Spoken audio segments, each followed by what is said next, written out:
Shalom adik-adik, selamat pagi semua. Pagi ini kita akan mengadakan kebaktian kita yang kesekian kali di dalam rumah masing-masing. It's okay lah nak, karena hari ini kita terus bisa memuji Tuhan walaupun cuma di rumah. Nah, sebelum kita memasuki kebaktian kita, langsung ngajak kalian untuk nyanyi satu lagu, He is Alive.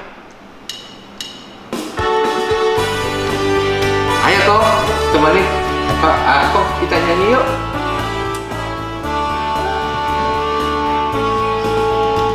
Hidup, hidup, hidup selamanya. Yesusku hiduplah, hidup selamanya. Hidup, hidup, hidup selamanya. Yesusku hiduplah. Oh haleluya, oh haleluya. Yesusku hiduplah. Oh haleluya, oh haleluya. Yesusku hiduplah. Sekali lagi nak. Hidup, hidup, hidup selamanya. Yesusku hiduplah, hidup selamanya. Hidup, hidup, hidup selamanya. Yesusku hiduplah. Oh haleluya, oh haleluya. Yesusku hiduplah. Oh haleluya, oh haleluya. Yesusku hiduplah. Kita masuk ke bahasa Inggrisnya. Alive, alive, alive forevermore. My Jesus is alive. Alive forevermore, alive, alive, alive forevermore. My Jesus is alive. Hallelujah, sing hallelujah. My Jesus is alive. Oh hallelujah, sing hallelujah. My Jesus is alive. Sing hallelujah, sing hallelujah. My Jesus is alive. Sing hallelujah, sing hallelujah. My Jesus sing alive. Selamat mengikuti kebaktian ya adik-adik. Tuhan berkati kita semua. Amin. Bye-bye. Hai 小朋友, selamat pagi semuanya. Sebelum kita dengar firman Tuhan pada pagi hari ini, kita berdoa dulu ya. Tuhan, kami sungguh bersyukur kepadamu. Pada pagi hari ini, pada hari yang kau kuduskan ini, kami anak-anakmu bisa kembali datang ke hadapanmu untuk berbakti dan beribadah kepadamu. Kami sudah memuji Tuhan, pada saat yang kami akan mendengar firman Tuhan.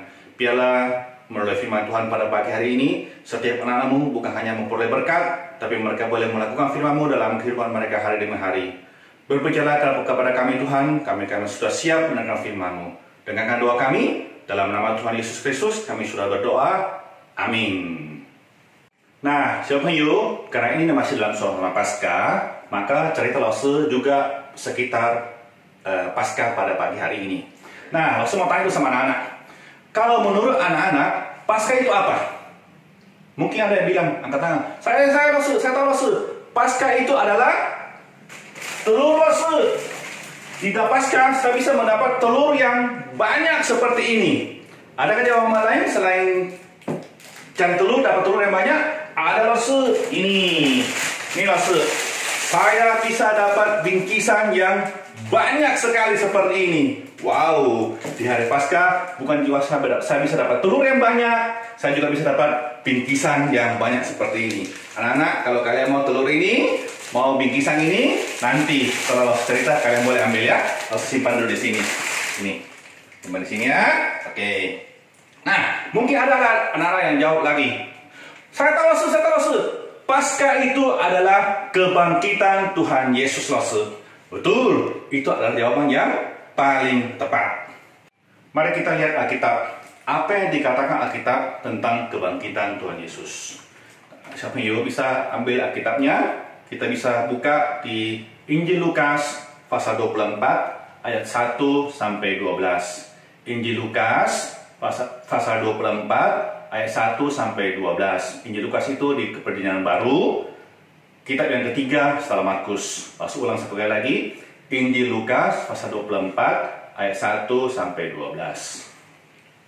Nah, setelah Tuhan Yesus mati di kayu salib, maka ada seorang yang bernama Yusuf. Dia berasal dari Arimatea. Dia minta kepada Pilatus, menghadap Pilatus, dia minta mayatnya Tuhan Yesus. Lalu dia turunkan mayat Tuhan Yesus, dia membungkusnya dengan kain, lalu dia menguburkan Tuhan Yesus. Nah, saudara, kalian tahu tidak bagaimana cara Tuhan Yesus dikuburkan?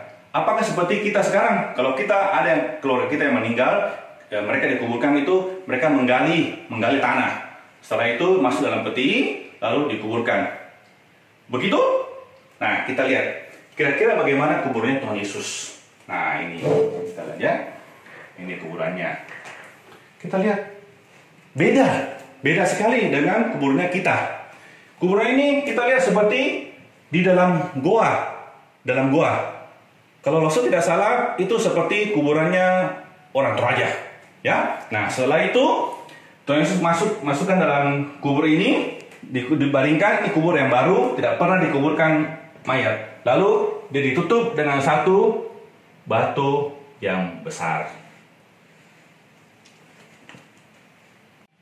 Nah, setelah Tuhan Yesus dikuburkan, pada hari yang ketiga, kita mencatat di dalam Lukas pasal 24 ayat 1, di situ bilang, pagi-pagi benar pada hari pertama minggu itu, ada beberapa perempuan, mereka datang ke kuburnya Tuhan Yesus membawa rempah-rempah.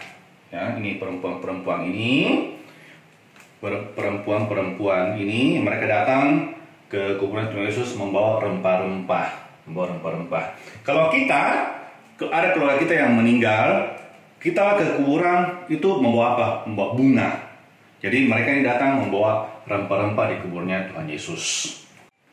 Siapa perempuan ini, adik-adik? Kalau kita lihat di Alkitab di Lukas pasal 24 ayat 10 itu dikatakan perempuan itu ialah Maria dari Magdala dan Yohana dan Maria ibu Yakobus dan perempuan lain juga yang bersama-sama dengan mereka.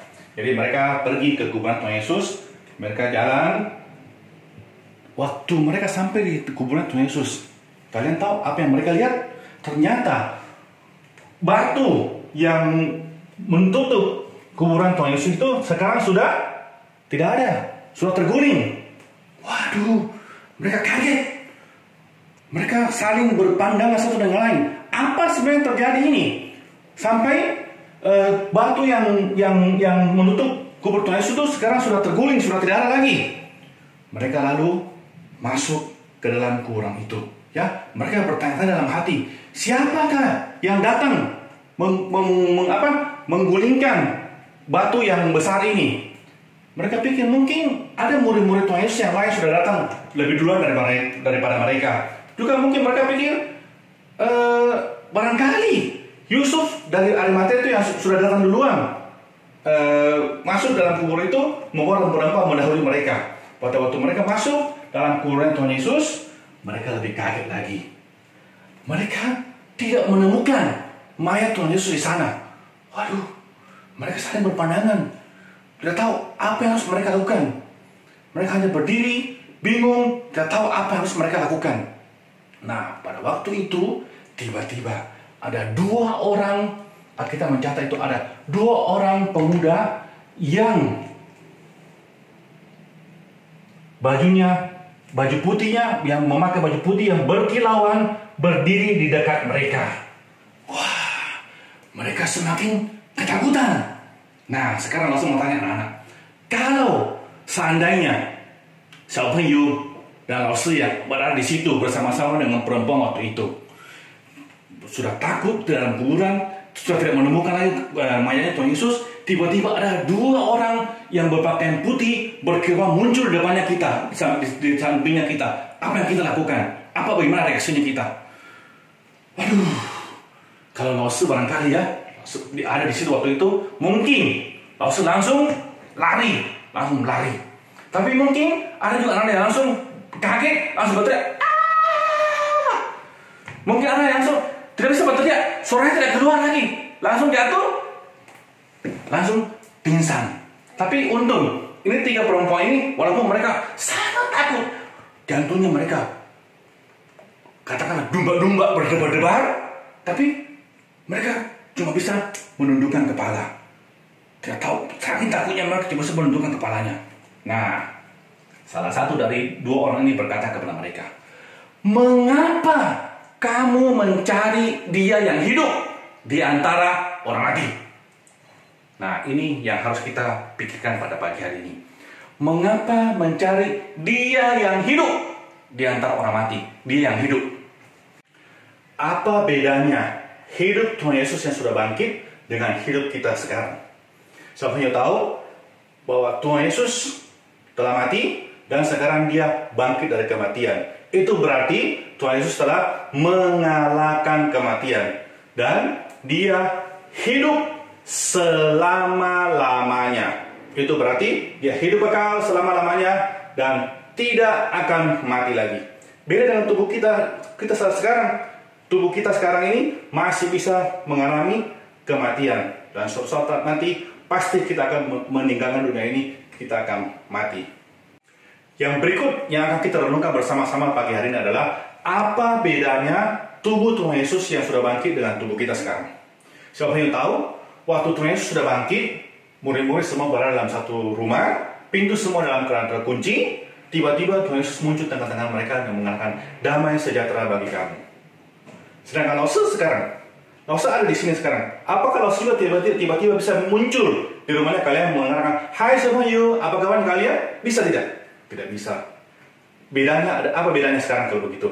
Bedanya adalah tubuh Tuhan Yesus sudah bangkit itu sudah tidak lagi dibatasi oleh ruang dan waktu. Sedangkan tubuhnya Lause, tubuhnya kita sekarang ini masih dibatasi oleh ruang dan waktu. Bukan cuma itu saja. Tubuh Tuhan Yesus sudah bangkit itu juga tidak dipengaruhi oleh sakit penyakit. Tubuh kita sekarang kita tahu kita masih bisa kena sakit penyakit. Sedangkan tubuh Tuhan Yesus tidak lagi. Nah, siapa yuk? Sekarang kalau kita sudah tahu bahwa Tuhan Yesus sudah bangkit, apa yang akan kita lakukan? Mari kita lihat kembali ke Alkitab. Lukas pasal 24 mulai dari ayat ke-6 saya akan baca. Ia tidak ada di sini. Ia telah bangkit. Ingatlah apa yang dikatakannya kepada kamu ketika ia masih di Galilea, yaitu bahwa anak manusia harus diserahkan ke tangan orang-orang berdosa dan disalibkan dan akan bangkit pada hari yang ketiga. Maka teringatlah mereka akan perkataan Yesus itu, dan setelah mereka kembali dari kubur, mereka menceritakan semuanya itu kepada ke-11 murid dan kepada semua saudara yang lain. Nah, perempuan-perempuan ini setelah mereka tahu bahwa Tuhan Yesus sudah bangkit, mereka pergi cerita kepada murid-murid yang lain. Nah, kita juga harus belajar dari mereka. Sekarang kita juga sudah tahu bahwa Tuhan Yesus sudah bangkit. Mari kita pergi ceritakan kabar baik ini kepada orang-orang lain, kepada teman-teman kita. Bahwa, "Weh, kalian tahu tidak, teman-teman, bahwa Tuhan Yesus sudah bangkit sekarang. Dia hidup selama-lamanya." Kalian bisa? Harus yakin. Kalau kalian mau, kalian pasti bisa. Anak-anak sekolah minggu Sion pasti bisa melakukan hal itu. Ya. Nah, sekarang kita lihat ayat hafalannya kita pada pagi hari ini. Ini kalian bisa lihat di sini ayat hafalannya di 1 Korintus pasal 15 ayat 4. Pendek saja. Langsung baca. Ia telah dibangkitkan pada hari yang ketiga sesuai dengan kitab suci. Satu kali langsung baca lagi ya. Ia telah dibangkitkan pada hari yang ketiga sesuai dengan kitab suci di 1 Korintus 15 ayat 4. Nah, sahabat, demikianlah cerita kita pada pagi hari ini. Ayo kita berdoa. Tuhan Yesus, kami sungguh bersyukur kepadamu melalui cerita firman Tuhan pada pagi hari ini. Kami bisa mengetahui bahwa Engkau telah hidup selama-lamanya. Engkau telah bangkit dari kematian, Engkau telah mengalahkan kuasa kematian. Biarlah Tuhan Engkau tolong, pimpin dan sertai kami, agar kami mau juga menceritakan tentang kebangkitan Tuhan Yesus ini kepada teman-teman kami, agar mereka pun bisa percaya kepada Tuhan. Terima kasih Tuhan, dengarkan doa kami. Dalam nama Tuhan Yesus Kristus kami sudah berdoa. Amin. 小朋友，加菲。 Hai adik-adik, wah kaget ya, kok Lausu tiba-tiba muncul lagi? Iya, Lausu di sini mau menjawab beberapa pertanyaan dari adik-adik tentang persembahan. Ada yang tanya, Lausu, sudah 4 minggu aku ikut ibadah online, tapi aku belum kasih persembahan. Nah, adik-adik, Lausu mau bilang, mulai minggu ini kita bisa siapkan kotak persembahan. Apa itu kotak persembahan? Adik-adik bisa pakai kotak persembahan dari kotak-kotak bekas. Atau mungkin kalau ada toples bekas kue kering, nanti dibersihkan. Atau mungkin ada yang punya tempat makan yang nggak dipakai, bisa dipakai. Nah, bisa begini juga. Untuk apa langsung? Nah, kita akan taruh uang persembahan kita di sini. Jadi, kita sudah 5 minggu dengan minggu ini belum memberikan persembahan. Kalian bisa menaruh uang persembahan kalian di dalam box ini. Nah, bisa juga kalian hiasi boxnya dengan kreasi kalian. Lausu yakin kalian anak-anak kreatif. Kalian bisa membuat box-box yang bagus. Ya kan? Bisa juga dilapisi dengan kertas kado. Atau kalian mau gambar-gambar. Boleh semuanya. Dan jangan lupa boxnya atau nanti botolnya yang kalian pakai dikasih label nama ya. Bisa tulis persembahanku, atau bisa tulis persembahan Kristiana, atau bisa tulis, kalau mau tulis bahasa Inggris, my offering, tidak apa-apa. Jadi kalian bisa taruh semua uang persembahan kalian di dalam box ini. Nanti kalau kita sudah ibadah di gereja, kalian bisa bawa kotak-kotak persembahan ataupun botol-botol persembahan kalian ke gereja dan nanti dimasukkan ke dalam kantong persembahan kita. Nah, mungkin ada yang tanya, Lausu, kalau di dalam satu rumah ada Koko, Cece, Meme, bagaimana? Buat 3 box? Boleh kalau mau buat 3 box. Atau boleh juga pakai 1 box untuk 3 orang. Yang terpenting adalah persembahan itu adalah ungkapan rasa syukur kita sama Tuhan. Kita mau memberikan yang terbaik pada Tuhan. Itu yang akan Tuhan lihat waktu kita memberikan persembahan kita. Apakah kita memberikan persembahan dengan sukacita? Nah, adik-adik, jangan lupa mulai minggu depan kalian sudah siapkan boxnya. Uang persembahan 5 minggu sudah ditaruh di dalam box. Minggu depan sebelum mulai ibadah, boxnya disiapkan. Jadi nanti kalau waktu persembahan, kalian bisa masukkan uang persembahannya kalian lagi ke box ini. Ya, oh ya, jangan lupa simpan boxnya di tempat yang aman ya, supaya boxnya nggak hilang. Nanti kalian lupa taruh di mana. Jangan lupa dikasih label supaya kalian tahu itu adalah box persembahan kalian.